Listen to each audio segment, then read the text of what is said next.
Zach Obront is the co-founder and director of marketing at a company called Book in a Box, which he co-founded with best-selling author Tucker Max. We had an excellent podcast interview with him a while ago, and in today's video, I want to share what he thought about firing his first CEO. First, a little backstory on Zach. Him and Tucker Max decided they didn't want to be in the day-to-day CEO role at Book in a Box anymore, so they hired a CEO to take over. JT McCormick is the current CEO, and he is amazing at his job. We actually have a video collab going live with him soon. But first, they went through another hire, and it didn't work out. And that's what I want to talk about in today's video.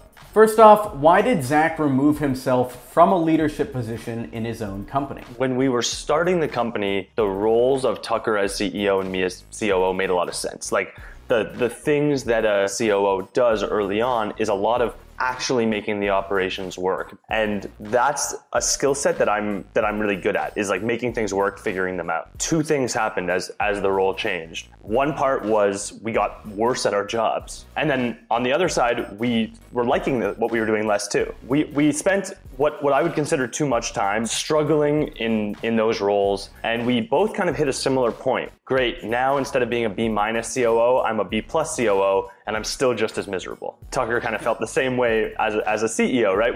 We could keep working and still be bringing the company down and being unhappy with it, or we could accept that this narrative that we had to evolve into these roles wasn't necessarily true, and we could hire people who that was what they were amazing at and what they loved, and go back to focusing on where we could add the most value. How did he adjust his mindset when he brought somebody else in to lead the company? You need to use your time more efficiently, and therefore, even if you're great at something, it's better to bring someone else in so that you can explore new territory. The thing that flipped us over the edge was asking ourselves the question, like, if we separated ourselves into two people, the founders of the company and the people in our roles, would we hire the people in our roles? And the answer is a resounding no, right? Like, we would not have found either of us and said, you're the person we need to place in this role. And yet we were trying to justify it because of our assumptions. And once we realized that, it became a lot more clear that we should find the ideal person instead of making do with what we have. What did he do when replacing himself as CEO didn't work out? We'd initially tried to hire like a general manager, not trying to go quite as high up the org chart, more of a leader to the team, those types of things, trying to pluck out the specific skills that we were missing and hire someone just to handle those skills as opposed to lead everything. I mean, especially if you think how many entrepreneurs have this predisposition to think it has to be me and no one else can do this and everything else. It was challenging to have someone not succeed in that role because it affirmed everything I believed, that this was impossible and that we should go back to how we were doing things before. Yeah, it could have caused problems, and I think we were lucky to get through that.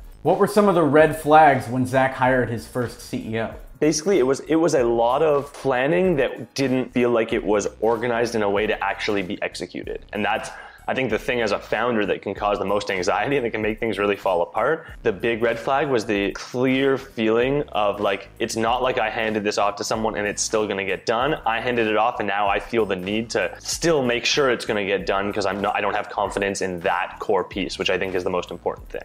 What were some of the improvements that Zach's new CEO made? So the biggest change that I've seen is like a very core fundamental change, that departments within the company own what their department does, as opposed to the place we were before of being one big unit that was messily organized. There's a lot of specific things that have improved, right? More leads, more than double the revenue since then. But all of those have come because groups of smart people who we already had around were empowered to do what they do best and really drive things forward instead of being slowed down by me or by anyone else in the team.